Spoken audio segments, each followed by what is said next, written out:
This is Pet Life Radio. Let's talk pets.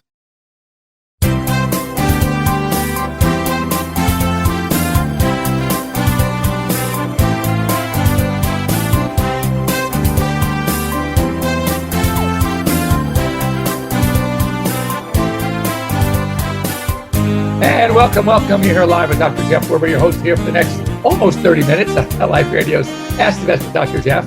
We may have to cut the show a little bit short as I have literally a plenty catch.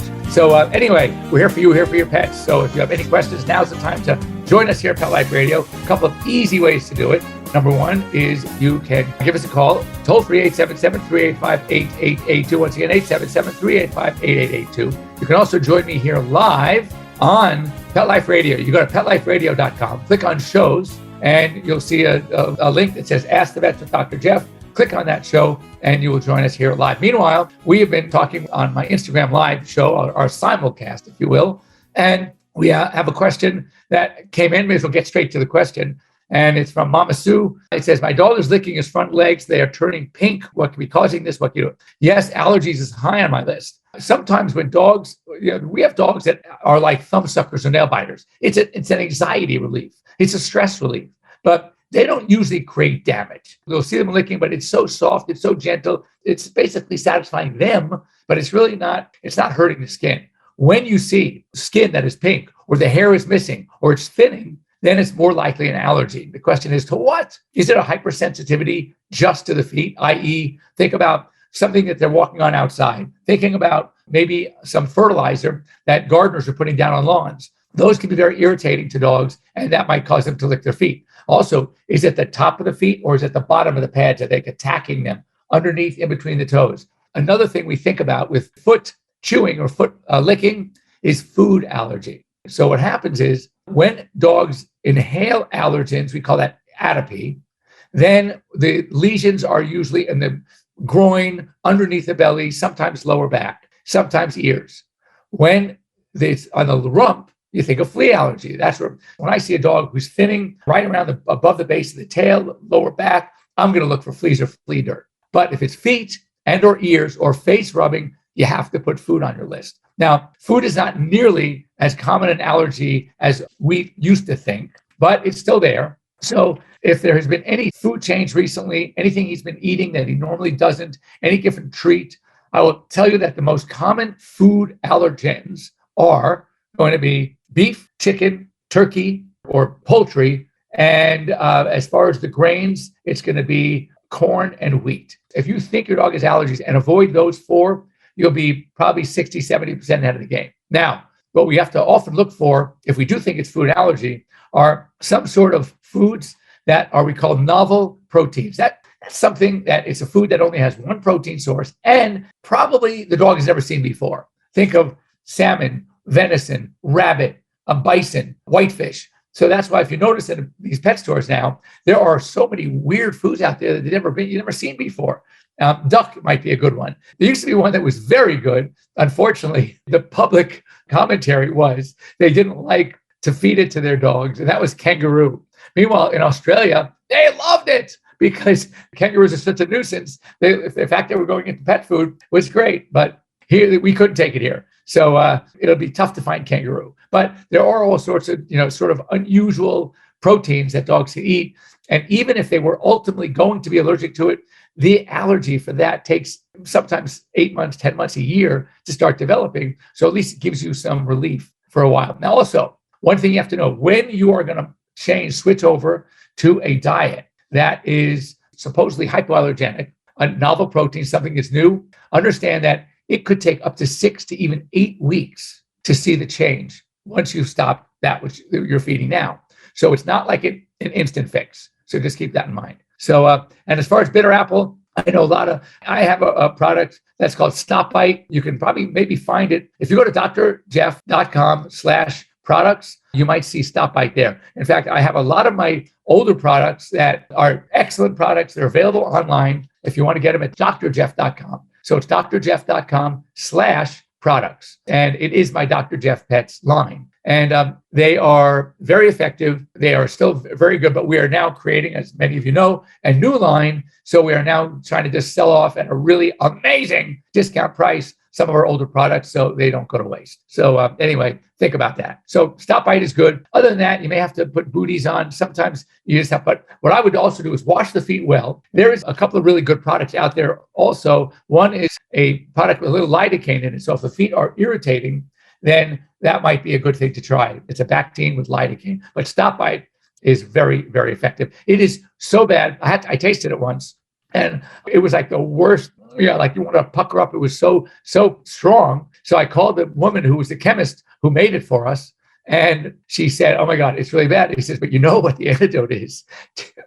This is great. I started eating more after I heard this. Chocolate takes the taste of that amazing effect away. So if you should ever spray it on your dog and inadvertently get some in your mouth, unfortunately, you're going to have some chocolate. So, but not a bad thing.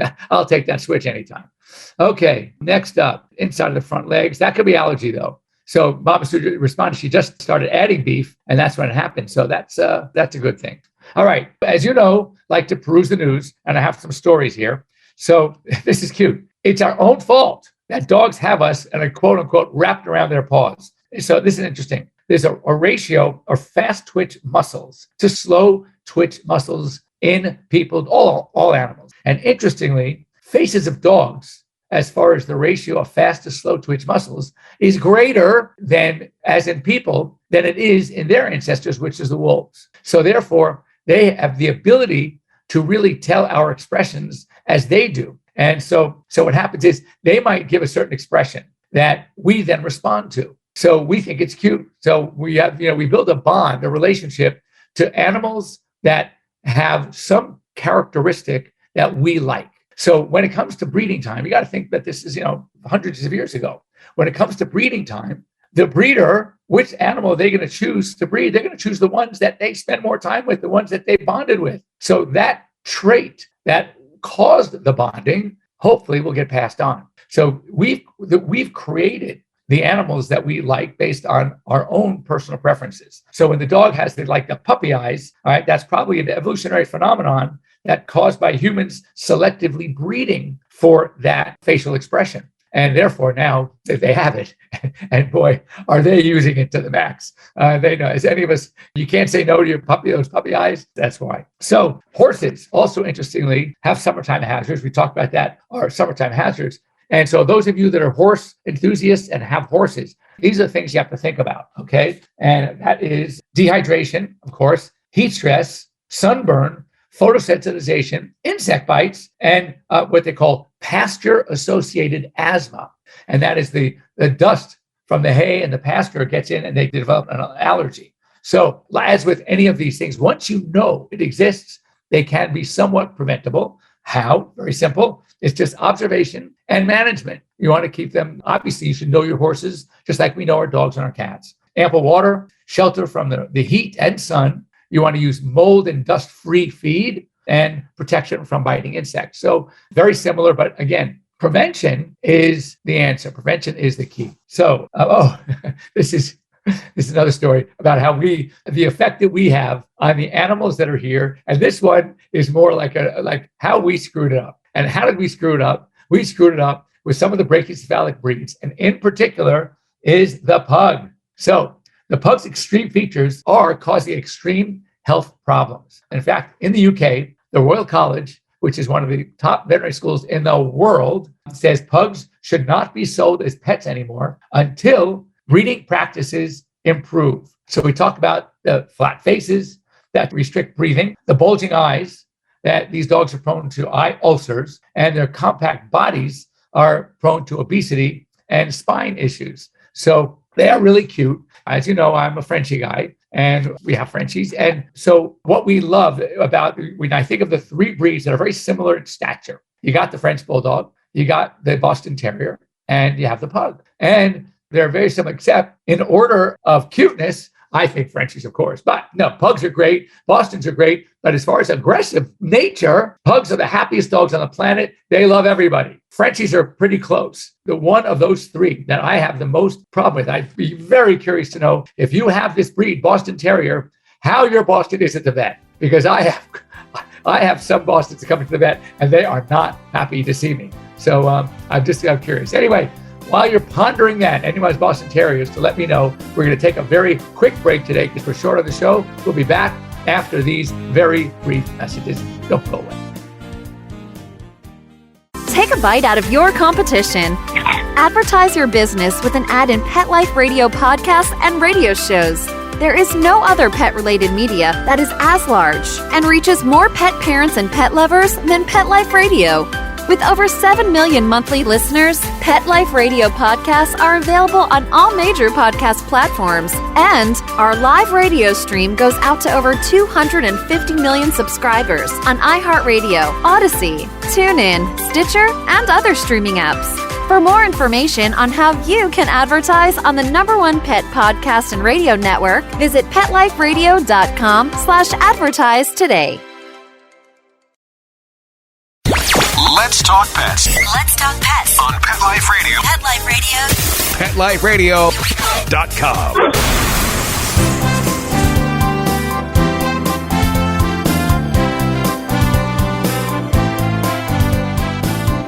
And we're back here live with Dr. Jeff Werber here on Pet Life Radio's Ask the Vets with Dr. Jeff. And here for you, here for your pets, and any other questions that you might have. Now's the time to ask. So just send away. I'm watching my screens. I got my Pet Life Radio screen. I have my Instagram screen.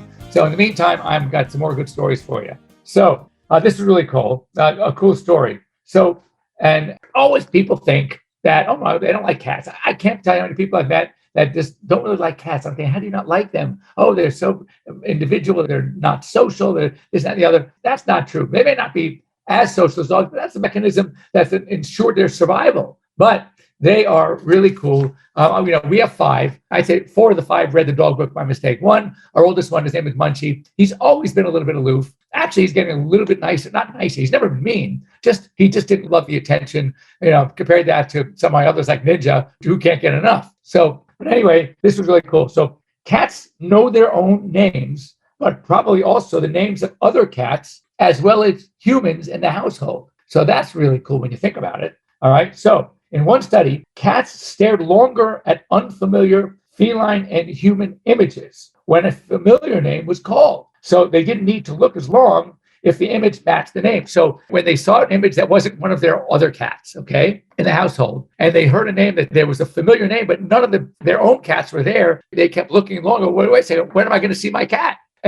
But as soon as they saw a cat that was there, one of theirs, or a person, they stopped staring. When you think about it, that's pretty amazing, because sometimes, we know with dogs, you can teach dogs words. For example, that famous chaser, the border collie, that knew over 1,000 words. And that's fascinating, really. And I know, so many people come in and they say, okay, don't say TREAT, or don't say, OUT, or don't say whatever, because they have their key words, walk, or, get the leash, get the cup. The dogs obviously pick up words, and they know, and they start reacting as soon as they hear the word. Cats, you wouldn't think that they're not like that, but they really are. Cats do understand. And in fact, what we know about our dogs and their olfactory sense, their ability to smell, all right? And when you think of a cat, their hearing is as acute for hearing as the dog's scent is for smelling. So it's really amazing. They have amazing ears. Again,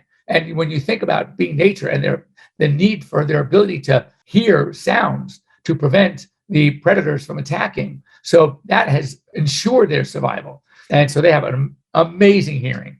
So, and I'm sure you've seen it. There's certain sounds that dogs don't like. Like if I have a piece of aluminum foil, right, that I'm folding up to throw it out, some cats hate that sound and they'll go running. They just hear certain sounds. If something drops or something falls over, it wasn't that loud, but for a cat, it's that loud. They'll just get up and move. That, just watching that behavior tells you that that's how sensitive they are and how fast they run. So it's really, really cool. All right, next, we kind of a story that we talked about a little bit last week about dogs being retrained.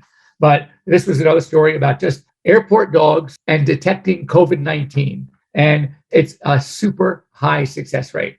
They're like in the high 90s. So it's like the dogs that were being used in athletic venues in arenas, because they're not going to take a test. But a dog, we can walk by, a dog can sniff, and they got right. It's amazing. Okay, with our weather, our warmer weather coming up, here's a caution. So tick-borne diseases are on the rise. So, for example, in Ohio, the Department of Health reported that cases of Lyme disease in people rose from 404 in 2020 to 542 in 2021. And there's also an increase of the canine tick-borne diseases like ehrlichiosis, anaplasmosis, and babesiosis. These are all tick-borne diseases.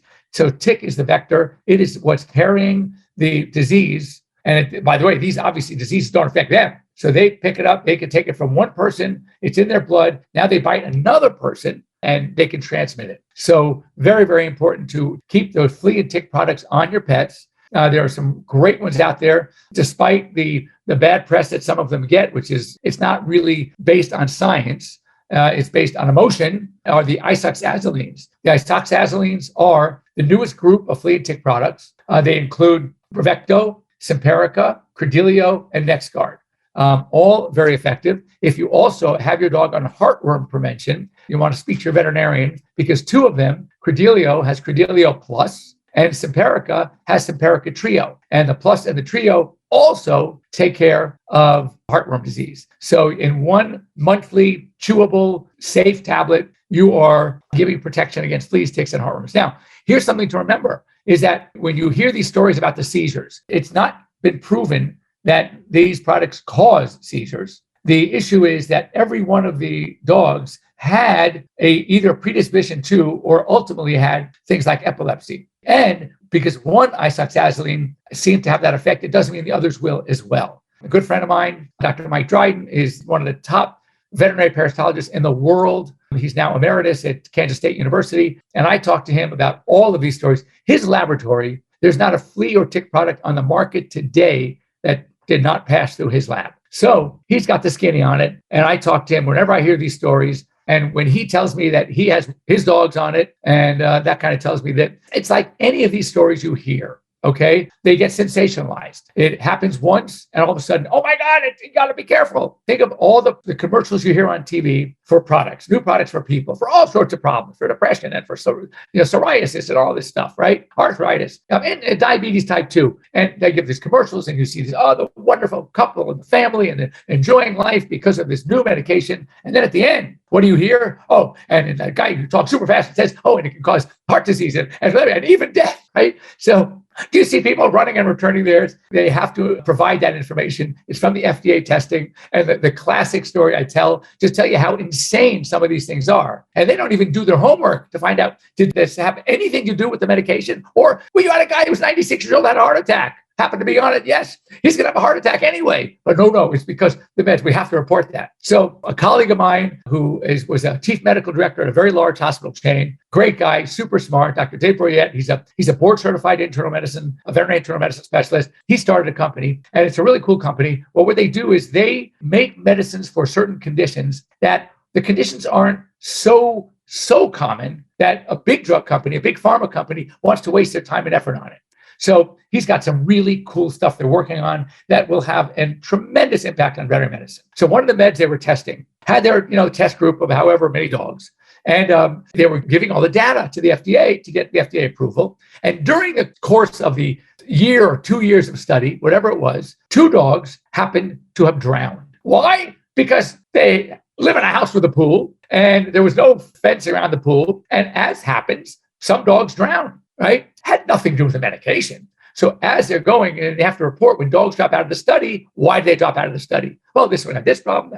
This one didn't do well on them. Whatever it is, 2 of the dogs drowned. So they wrote 2 of the dogs, so from 100 to 98, whatever it was obviously more dogs dropped out, but because of drowning. So when he reads the FDA report, it says, could cause drowning. Are you serious? The drug didn't cause the drowning. This dumb owners, the stupid dog, whatever happened. It was an accident. But, I always joke that our pool gate around our pool is just as much for our dogs as it is our grandkids. I don't trust my Labrador. He'd stay in there all day long until he got tired out and he would drown. So, to say that it was the drug that caused drowning, he wrote to them or called whoever it was. And they said, wait a second, the drug didn't cause the drowning. Drowning caused the drowning. Whatever happened to the dog? He fell in the pool. He couldn't swim. That caused the drowning. Nobody was watching him. That caused the drowning, not the drug. But anyway, they kept it in there anyway. So on this drug, just so you know, when it says it caused drowning, don't worry. As long as you take your precautions, your dog's not going to drown because of the medication. Anyway, Frontline, Mama Sue. So here's the problem with Frontline.